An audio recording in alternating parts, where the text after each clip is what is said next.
अपन बात कर रहे थे 11th चैप्टर की, जिसमें था ऑक्सीजन वाले क्रियात्मक समूह। ऑक्सीजन वाले क्रियात्मक समूह में सबसे पहले अपन ने स्टार्ट किया था एल्कोहल। एल्कोहल के बनाने की विधि तक अपन ने लास्ट क्लास तक चैप्टर में देखा था। लास्ट क्लास के वीडियो तक अपन ने क्या देखा था? एल्कोहल के निर्माण की विधि या फिर एल्कोहल के बनाने की विधि। अलग अलग प्रकार से 7 मेथड के द्वारा अपन ने एल्कोहल की निर्माण विधि के बारे में पढ़ा था। नेक्स्ट अपन अब देखेंगे भौतिक गुण। एल्कोहल के भौतिक गुण की बात की जाएगी। भौतिक गुण बोल सकते हैं कि सिर्फ उनको देख के बिना कोई रासायनिक अभिक्रिया करवाए अगर कोई यौगिक के बारे में जाना जाता है, या फिर कोई यौगिक के वो गुण जो बिना रासायनिक अभिक्रिया के अपन पहचान सकते हैं, या फिर सिर्फ उसको देख के ही पहचाना जा सकता है, वो गुण कौन से कहलाते हैं? भौतिक गुण। कि भी यौगिक के वो गुण जिनको पहचानने के लिए कोई रासायनिक अभिक्रिया की आवश्यकता नहीं होती, कौन से गुण कहलाते हैं? भौतिक गुण कहलाते हैं। तो भौतिक गुण में अपन देखेंगे कि एल्कोहल जल में विलयशील होता है। क्या बोल सकते हैं? एल्कोहल जल में विलयशील होता है। क्यों विलयशील होगा? क्योंकि यहाँ पे जो एल्कोहल है उसमें और हाइड्रोजन के मध्य एल्कोहल और जल के मध्य हाइड्रोजन बंध उपस्थित होता है। क्या बोल सकते हैं? एल्कोहल और जल के मध्य यहाँ पे हाइड्रोजन बंध उपस्थित होता है। और अगर कोई भी दो यौगिक जैसे एल्कोहल और अगर जल के बीच में हाइड्रोजन बंध उपस्थित है वो इजीली एक दूसरे में घुलनशील हो सकते हैं, या फिर अगर उन दोनों के बीच में बंध बन सकता है मतलब एक स्थायी यौगिक का निर्माण हो सकता है। इसीलिए बोल सकते हैं कि एल्कोहल जल के अंदर क्या हो सकता है? विलयशील हो सकता है। क्योंकि जैसे ही एल्कोहल जल में घुलेगा तो वो क्या बनाएगा? हाइड्रोजन बंध का निर्माण करेगा अपने ऑक्सीजन, एल्कोहल का ऑक्सीजन और जल के हाइड्रोजन के साथ किसका निर्माण करेगा? हाइड्रोजन बंध का निर्माण यहाँ पे करेगा। उसको बोल सकते हैं अंतराणुक। कौन सा हाइड्रोजन बंध बनेगा? यहाँ पे दो अणुओं के बीच में है तो अणुओं के बीच का आ जाएगा अंतराणुक।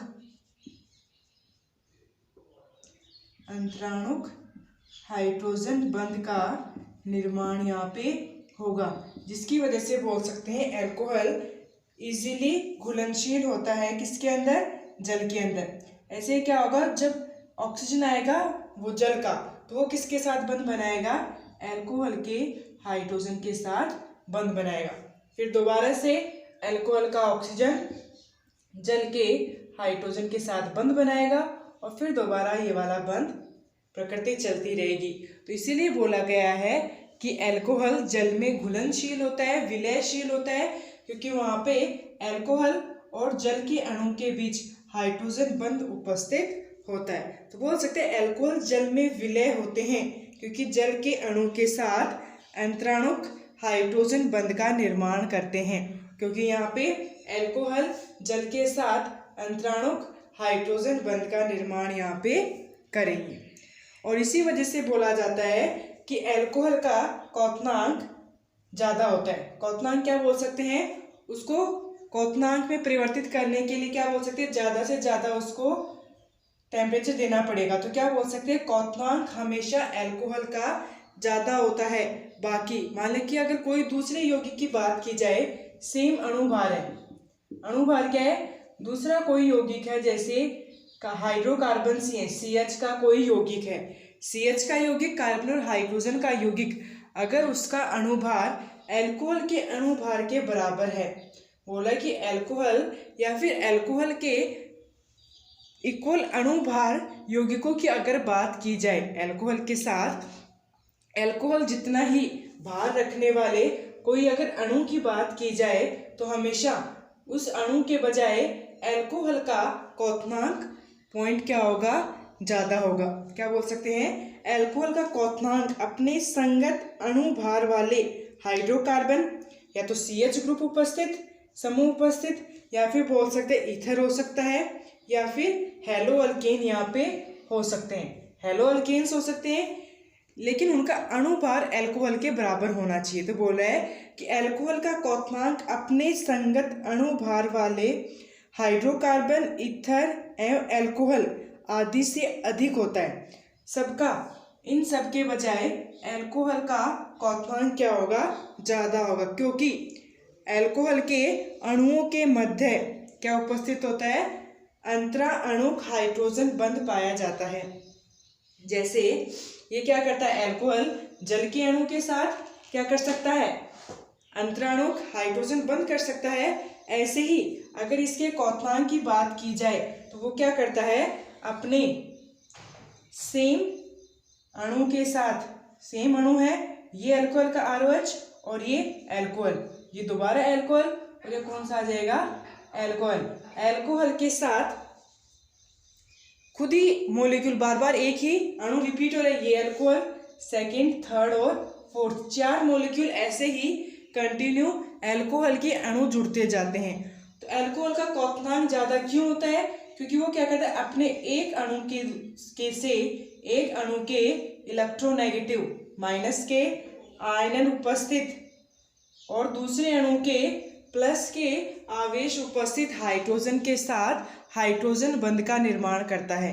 जैसे जल के अणुओं के साथ हाइड्रोजन बंध का निर्माण करता है, वैसे ही एक अल्कोहल का अणु अपने दूसरे अल्कोहल के अणु के साथ अंतराणुनाक हाइड्रोजन बंध का निर्माण करता है, जिसकी वजह से उसका क्वथनांक का पॉइंट क्या होता है, क्वथनांक उसका ज़्यादा होता है बाकी कोई भी हाइड्रोकार्बन के कंपेयर में या फिर हेलो अल्केन के कंपेयर में, एरिल हैलाइड के कंपेयर में, क्योंकि यहाँ पे इन दोनों यौगिकों में कोई भी हाइड्रोजन बंध उपस्थित नहीं होता है। और अगर हाइड्रोजन बंध उपस्थित नहीं है तो दोनों के बीच में, दो अणुओं के बीच में अट्रैक्शन या फिर बंध प्रबल नहीं होगा। जब तक बंध प्रबल नहीं है, थोड़ा सा तापमान देते ही क्या हो जाता है, बंध टूट जाता है। अलग अलग अणु जो दो अणु एक साथ थे वो क्या हो जाएंगे, अलग अलग में परिवर्तित हो जाएंगे। लेकिन जैसे ही स्ट्रॉन्ग अंतराणुनाक हाइड्रोजन बंध उपस्थित होगा, इस बंध को या फिर मॉलिक्यूल्स को अलग अलग, अणुओं को अलग अलग करने के लिए ज़्यादा से ज़्यादा ताप दिया जाएगा। इसीलिए अल्कोहल का क्वथनांक पॉइंट क्या बोल सकते हैं, या फिर अल्कोहल का क्वथनांक ज़्यादा होता है अपने समांगी अणुभार उपस्थित कोई भी दूसरे अणुओं के कंपेयर में। तो ये बोल सकते हैं जल में विलयशील है, क्योंकि जल के अणुओं के साथ हाइड्रोजन बंध दिखा सकता है। और क्वथनांक ज़्यादा है क्योंकि यहाँ पे एक अल्कोहल अपने दूसरे अल्कोहल के साथ, अणु के साथ अंतराणुनाक हाइड्रोजन बंध दिखाता है। दोनों ही स्ट्रॉन्ग है, इसीलिए इसका क्वथनांक भी ज़्यादा होगा और जल में विलयशील भी होगा। क्या होता है, अगर जल में विलयता की बात की जाए, ज़्यादा विलयशील होता है कि अल्कोहल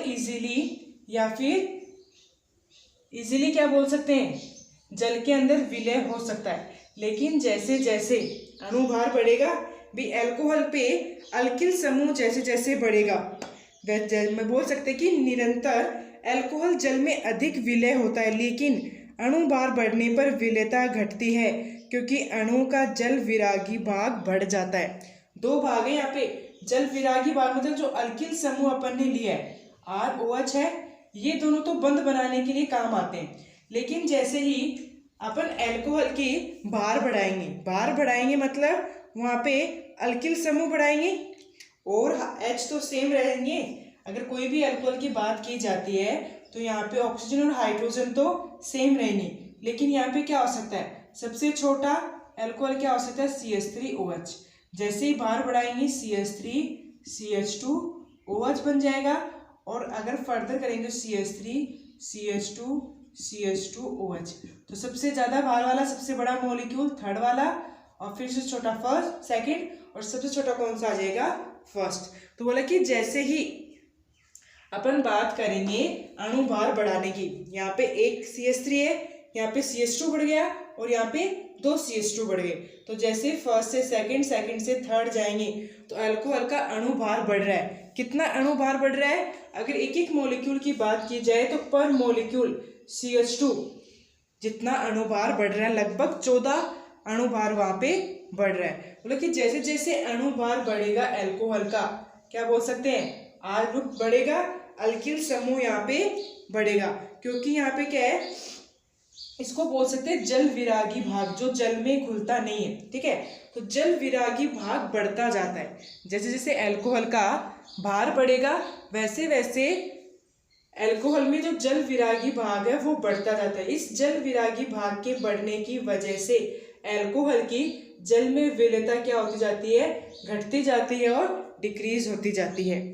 भी हमेशा बोल सकते हैं कि अल्कोहल ज़्यादा घुलनशील होता है जल के अंदर, लेकिन जैसे जैसे उसका भार बढ़ेगा क्या बोल सकते हैं यहाँ पे, जल विरागी भाग बढ़ेगा। अणु के अंदर क्या होगा, जल विरागी भाग बढ़ेगा, जिसकी वजह से जल के अंदर अल्कोहल की विलेयता घटती जाएगी।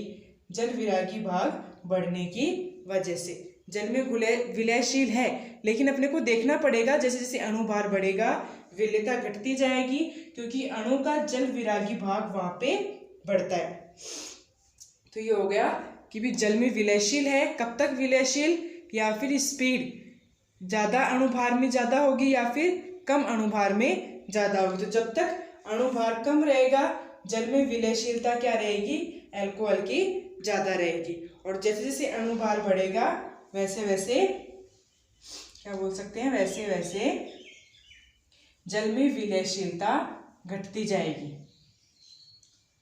तो एक तो क्वथनांक ज्यादा होता है अल्कोहल का, क्योंकि दूसरे अल्कोहल के अणु के साथ वो हाइड्रोजन बंध बना सकता है। जल में विलयशीलता ज्यादा होती है, क्योंकि जल के अणुओं के साथ क्या बना सकता है, वो हाइड्रोजन बंध बना सकता है। लेकिन जैसे जैसे अणुभार बढ़ता जाएगा जल में विलयशीलता घटती जाएगी, क्योंकि वहां पे अणु के अंदर जल विरागी भाग वहां पे बढ़ता जाता है। फिर एक बात आती है कि एक तो शाखित अल्कोहल है और एक बोल सकते हैं अशाखित अल्कोहल है। अशाखित अल्कोहल जैसे जिसमें शाखाएं उपस्थित नहीं हो, जिस CH3 CH2 एक ही जो अल्किल समूह सिर्फ एक चेन के रूप में उपस्थित हो, वहाँ पे कोई भी एक्स्ट्रा शाखा या फिर ब्रांच उपस्थित ना हो। जैसे यहाँ पे बात करेंगे CH3 CH2 CH2 CH2 OH, एक अल्कोहल तो ये है जिसमें एक भी शाखा उपस्थित नहीं है, सिर्फ एक ही चेन के अंदर सारे अल्किल समूह उपस्थित हैं। सेकंड अपन देख सकते हैं CH3 CH, अणुभार सेम है, 4 कार्बन के साथ एक हाइड्रोक्सी ग्रुप, यहाँ पे भी 4 कार्बन के साथ एक हाइड्रोक्सी ग्रुप, और ऑक्सीजन कितने हैं 9, हाइड्रोजन कितने हैं 9, कार्बन पे 9 हाइड्रोजन, एक OH ग्रुप, 4 कार्बन पे 9 हाइड्रोजन और एक OH ग्रुप। दोनों का अणुभार बराबर है, लेकिन एक अशाखित है और दूसरा क्या बोल सकते हैं, शाखा के रूप में उपस्थित है। हमेशा बोल सकते हैं अशाखित अल्कोहल का क्वथनांक हमेशा शाखित से ज्यादा होता है, क्योंकि शाखाएं बढ़ने पर अणु का पृष्ठीय क्षेत्रफल कम होता है। क्योंकि जैसे जैसे शाखा बढ़ेगी जो पृष्ठीय क्षेत्रफल है अणु का वो क्या होता है, कम होता है। जैसे जैसे पृष्ठीय क्षेत्रफल कम होगा उसी कारण क्या होगा, यहाँ पे अल्कोहल की जल में विलयशीलता घटती जाएगी या फिर क्वथनांक उसका घटता जाएगा।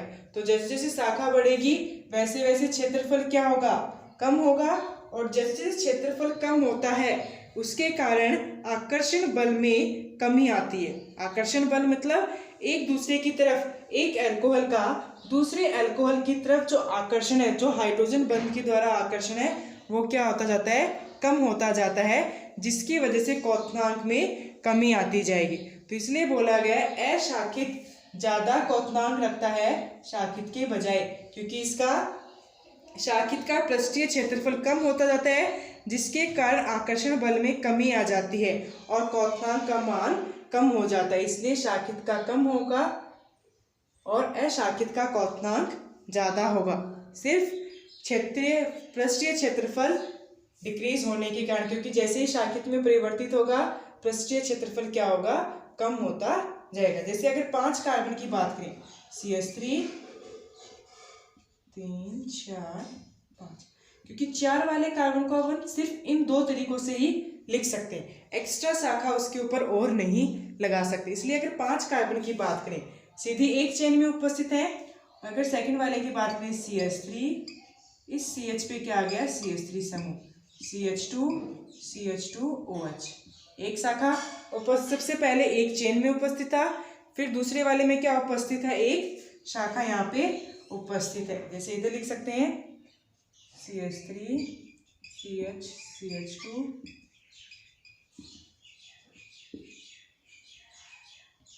OH।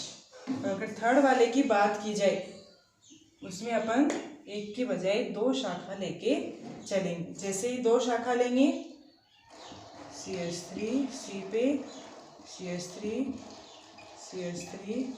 CH2 OH समूह अपन यहाँ पे लेके चलेंगे। टोटल कितने आ गए, 3 समूह यहाँ पे आ गए। 3 प्रकार के यौगिक अपन है। देखिए यहाँ पे एक भी शाखा नहीं, यहाँ पे एक शाखा और यहाँ पे 2 शाखाएं। तो जैसे जैसे शाखा बढ़ेगी क्वथनांक कम होता जाएगा। तो सबसे कम किसका, थर्ड वाले का क्वथनांक सबसे कम, फिर उससे ज़्यादा सेकंड वाले का, और सबसे ज़्यादा किसका होगा, फर्स्ट वाले का क्वथनांक ज़्यादा होगा, क्योंकि फर्स्ट वाले में सबसे कम शाखा या फिर अशाखित है, दूसरे वाले में एक शाखा है और तीसरे वाले में 2 शाखाएं उपस्थित हैं।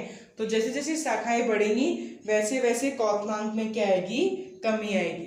तो ये थी अपनी भौतिक गुण। 3-4 प्रकार के भी जल में विलयशील है या फिर क्वथनांक का जो मान है वो ज़्यादा होगा। ज़्यादा है तो क्यों ज़्यादा होता है, बाकी के अणुओं के कंपेयर में। और अगर क्वथनांक शाखित है और अशाखित है तो क्वथनांक पे क्या फर्क पड़ेगा। तो ऐसे अपन अलग अलग प्रकार से भौतिक गुण के बारे में देख सकते हैं। फिर अपने को नेक्स्ट में देखना है रासायनिक गुण। किसके बारे में देखेंगे, अल्कोहल के रासायनिक गुण के बारे में देख के चलेंगे। रासायनिक गुण वो गुण होते हैं जिसको जानने के लिए अपने को उस मॉलिक्यूल की या फिर उस अणु की रासायनिक अभिक्रिया करवानी पड़ेगी। जैसे अगर अल्कोहल की रासायनिक गुण के बारे में अपने को जानना है तो कम से कम उसकी रासायनिक अभिक्रिया करवा के देखनी पड़ेगी। बिना रासायनिक अभिक्रिया के रासायनिक गुण के बारे में पता नहीं लगाया जा सकता। तो भौतिक गुण के बाद अपन क्या करेंगे, रासायनिक गुण के बारे में बात करेंगे। रासायनिक गुण के बारे में बात करने के लिए अलग अलग प्रकार की रासायनिक अभिक्रियाएं करवा के देखनी पड़ेंगी। यहाँ पे अपन देखेंगे अल्कोहल में कौन कौन सी प्रकार की रासायनिक अभिक्रियाएं अपन करवा सकते हैं। नेक्स्ट अपन देखेंगे, नेक्स्ट टॉपिक है अपना रासायनिक गुण जानने के लिए अलग अलग प्रकार की रासायनिक अभिक्रियाएं। तो अपना नेक्स्ट टॉपिक होगा रासायनिक अभिक्रियाएं। और अल्कोहल में अपन देख सकते हैं 4 प्रकार से रासायनिक अभिक्रिया हो सकती हैं। अल्कोहल कैसे उपस्थित हुआ है, अल्किल समूह, ऑक्सीजन और हाइड्रोजन, ये 3 समूह यहाँ पे उपस्थित होते हैं। तो अलग अलग प्रकार से देखना है। सबसे पहले अपन देखेंगे कि अगर ऑक्सीजन और हाइड्रोजन के मध्य अगर जो बंध उपस्थित है उसको उसके टूटने पे कौन कौन सी प्रकार की रासायनिक अभिक्रिया हो सकती है, या फिर अपन बोल सकते हैं OH बंध विदलन की अभिक्रियाएं। क्या बोल सकते हैं, OH बंध विदलन की भी। OH बंध के टूटने पे कौन कौन सी अभिक्रियाएं होती हैं वो एक प्रकार की अभिक्रियाएं अपन देखेंगे। फिर सेकंड है CO बंध के विदलन की अभिक्रियाएं। कार्बन और अल्किल समूह, यहाँ पे कार्बन उपस्थित है, कार्बन और ऑक्सीजन के बीच से बंध टूटने पे कौन कौन सी प्रकार की रासायनिक अभिक्रियाएं दिखा सकता है अल्कोहल समूह, उस प्रकार की रासायनिक अभिक्रिया देखेंगे, CO बंध विदलन की अभिक्रियाएं। फिर नेक्स्ट थर्ड अपन देखेंगे अल्किल समूह व हाइड्रोक्सी समूह की अभिक्रिया।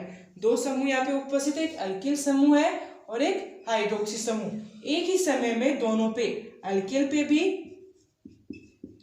अल्किल समूह एवं